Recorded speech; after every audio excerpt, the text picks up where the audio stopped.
Hey there, you looking kinda cute. Please consider subscribing and check out our Patreon for more. Enjoy the video. I've never been sure when I first thought of the idea. I do know that it didn't happen all at once, but instead grew over a long period of time. The first time I thought about doing something other than combing my hair, it scared me. I always thought that being interested in hair was a very female trait, and I was sure I was a boy. So how did I end up sitting in the waiting room of a salon, surrounded by strange sights and smells, waiting for my name to be called so I could get my first permanent wave? In the 1960s, when I was a teenager, my generation had long hair. Even though I never let my hair get too long, it got to the point where it was long by the standards I grew up with. It reached my shoulders and was long enough that I couldn't just wash it and dry it with a towel to take care of it. It took a while to dry, and a conditioner was needed to keep it from getting tangled. I also had to choose from a huge number of products, shampoos, conditioners, and sprays that were supposed to make taking care of my hair more fun. When I went to college in the 1970s, I switched from getting my hair cut by barbers to stylists. As an unexpected side effect, I started to see how many different things could be done with hair. Other than that, the only time I knew anything about hair was when I got a haircut, and I was surprised by how many options were available at salons.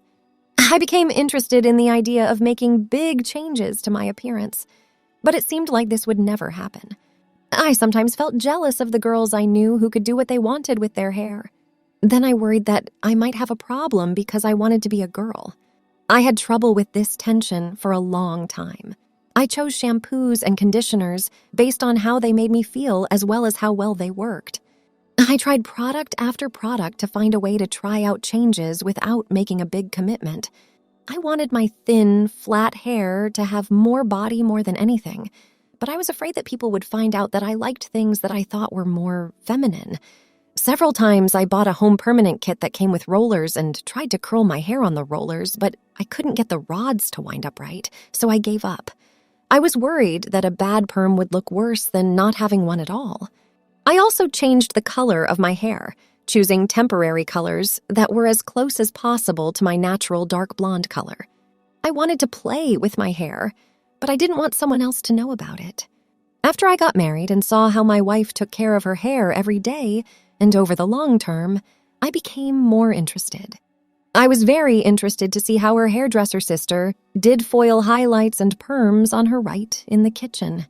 I was very interested, but I never even thought about getting my hair done. That was a way too scary thought. I had trouble with this fear for a long time. I would watch perms whenever I could, even if it meant sitting on a bench outside a mall beauty salon and looking in through the windows while my wife shopped. As time went on, I saw more and more salons openly advertise that they served both men and women, and I even saw some men getting perms. It started to look like it might be my time, but I still hesitated. What does my wife think? She didn't seem to care at all about my occasional hints of interest. When she wasn't home, I used her rollers, curling iron, and hot rollers. I was never very good at it, so I always washed out the curls it made in my hair before she got home. About a month ago, she came home one day when she wasn't expecting to and found me in her hot rollers. I gave an embarrassing reason for how interested I was in my hair. She was shocked, but she seemed to agree. If you want curls really badly, you should get a perm. Next month, when it's your birthday, I'll ask my sister to give you one. I said it would make me feel embarrassed, so I'd rather not have it done by someone who knows me. Okay, then go to a salon. As a birthday present, I'll pay for it. Just tell me where and when you're going to get your perm so I can make plans to pay for it. I said, I don't know where to go. I was eager and excited, but I was worried about what the salon staff might say. I know just the place she was talking about. There was a small salon on the edge of town that should work. I looked to see how busy they were as I drove by. Could you see their styling areas from the outside of the shop? The name, The New You, sounded good. It was on the second floor of a small strip mall. A music school, a travel agency, a restaurant, and a gift shop were all on the first floor. It was as private as I could find, and as far as I knew, no one I knew had ever been there. How secret can I expect to be? Would I see anyone I knew on their way in or out? I wanted a perm, but I was afraid to do it. What might they think? Would I like what came out of it? During this time, my wife kept pushing me to make an appointment so she could give me a perm for my birthday. On Tuesday morning, I called. I'd like to know if there's a way to treat my fine, limp hair to give it more body. Yes, there is, sir. It sounds like a perm is just what you need. Do you want to schedule a time? I would do that. When is your quietest time? I asked. The morning most of the time, she told me. We have an opening for a permanent job on Friday morning. Does that sound good to you? Sure thing. Plan on being here for about 3 hours, starting at 9:30. Heather is the one who will give you your perm. Could you tell me your name and number? With that, I made a promise. My name and phone number were known to them. Now it was too late to go back. I was finally going to do it in just over 72 hours. I was planning on getting a perm. At the same time, I was both excited and scared. As I waited, time would drag on. I told my wife that I would be meeting someone named Heather, but I didn't know what to ask for. I had never gotten a perm before. What do you want your new style to look like? She asked me. Do you want to keep the same basic look you have now, but with more body? Or do you want to change how you look? I think I'd like to change a few things about how I look. Otherwise, why would I get a perm? I replied. But what do I need to ask for? I don't want things to change too much. What might they think? Don't worry about what other people think, she said. If you want, I'd be happy to call Heather and talk to her before your appointment. I know what you look like, and I could tell her what to do to give it to you. What do you think? That'd be wonderful. I didn't know what to say. I'm looking forward to it, but I'm also nervous about it. I would be happy to. She said, just let me handle everything. Your first perm will be memorable, and you won't have to worry about what to ask for. By the way, why don't you stop working for the rest of that day? There's no reason to go in for a few hours on a Friday afternoon, and you'll have time to get used to your new look before you go back to work. Why did I keep quiet for so long? There was no anger or teasing, just acceptance and a desire to help. This will be awesome. This is going to be a great birthday. Thursday night, I couldn't sleep because I was so excited about my meeting. For the first time in months, I woke up without an alarm clock. I fumbled around on the bedside table to find my glasses. When I put them on, the red numbers on the clock suddenly came into focus. It's already 6 a.m., but I don't have to leave until 8:30. I told myself, this is going to be a long morning. After taking a shower and washing my hair, I shaved. Since my beard grew so slowly and was so light, I didn't need to shave every day, but I did it anyway to kill some time. I tried to picture what I would look like later that day as I looked at my face in the mirror. I didn't realize how long my hair had gotten. When my wife found me, I was overdue for a haircut. At her suggestion, I let it grow out to give the stylist more to work with. Now it was almost to the tops of my shoulder blades. I had a light breakfast, put on jeans and a sweatshirt, and left for the salon at 8:30 in my car. I almost drove away without going in, but my wife's words as I left home made me change my mind.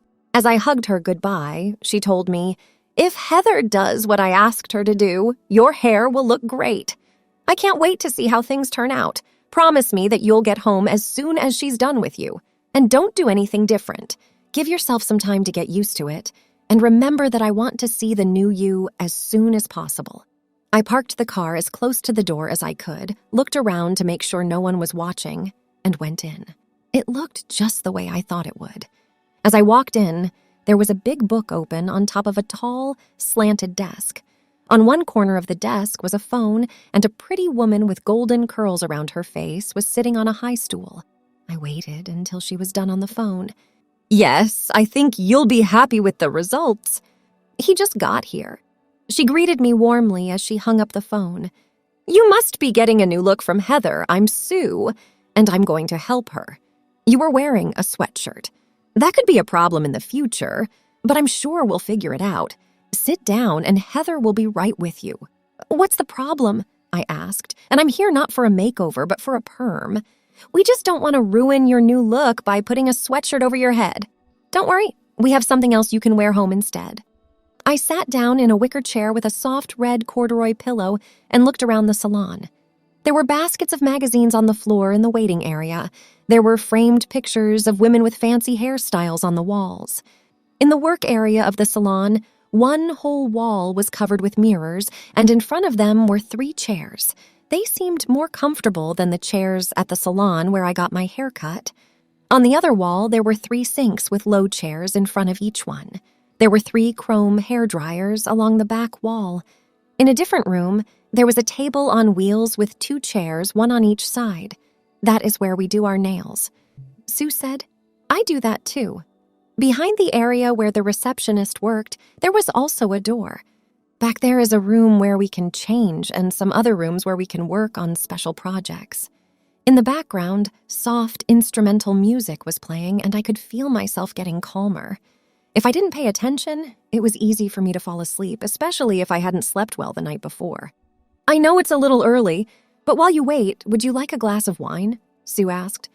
I don't drink much, but now seems like a good time to do so. I spoke up. Just don't think it's rude if I start to fall asleep. That won't be hard, Sue said with a smile. In fact, we're glad to see it because it shows trust. The door to the salon opened at that moment, and a thin redhead with a French braid rushed in. She said, I'm sorry I'm late. My name is Heather.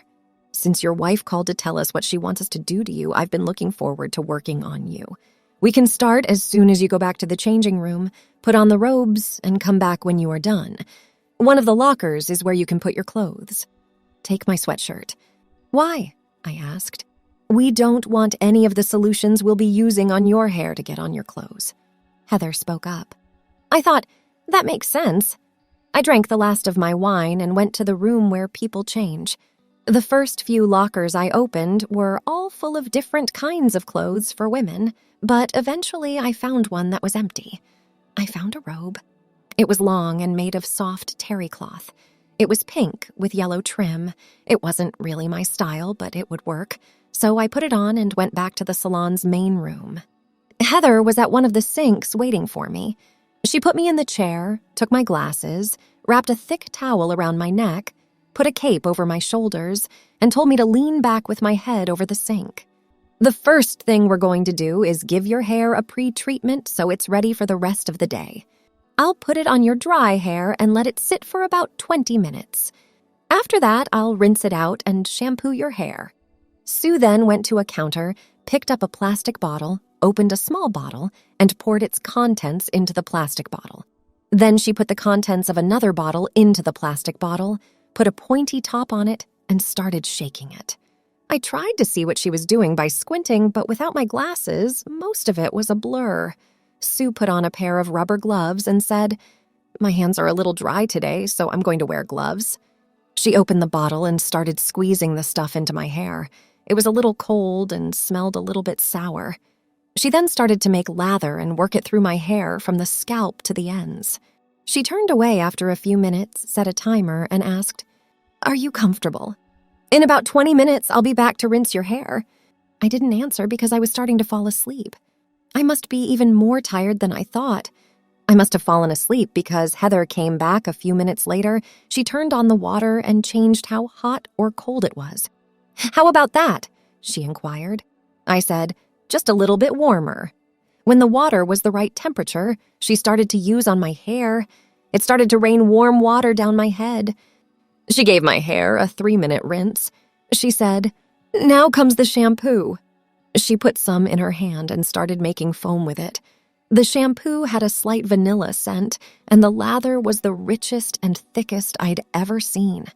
Again, she washed my hair well, wrapped a towel around my head like a turban, and told me to go to the middle chair. Heather rolled a cart up next to my chair as I sat there facing away from the mirror. I could see that there were different colored perm rods in each of the bins.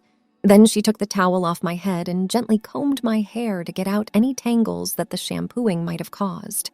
She split my hair into about 6 sections and used a long silver clip to keep each one out of the way. We'll be doing something a little different from what you might expect today. Because that's what your wife asked for. I'm going to do what's called a piggyback perm on your hair because it's a good length. This means that when I curl my longer hair, I will wrap it around 2 rods so that the curls will be the same size from the scalp to the ends. I'll start by putting half of the hair on a rod and winding it all the way to the scalp, leaving the end loose. Then I'll wrap the end around another rod and fasten it above the first rod. The look is worth the extra time, and your wife said you could take the afternoon off so the extra time won't be a problem. I didn't get much sleep, drank a lot of wine, and listened to soothing music, so I told her, "It's up to you, do what you want." Heather said with a smile, "Not what I want, but what your wife wants." "I'm going to start rolling your hair right now. Are you comfortable?" "I'm fine. Could the chair be turned so that it faces the mirror? I am kind of interested in watching." "I'm sorry, but you have to take off your glasses, and it's easier for me to work with you this way. Is that fine?" Thanks for watching. Check out Patreon if you want to have early access to the other parts. If not, it will be online in a couple of days.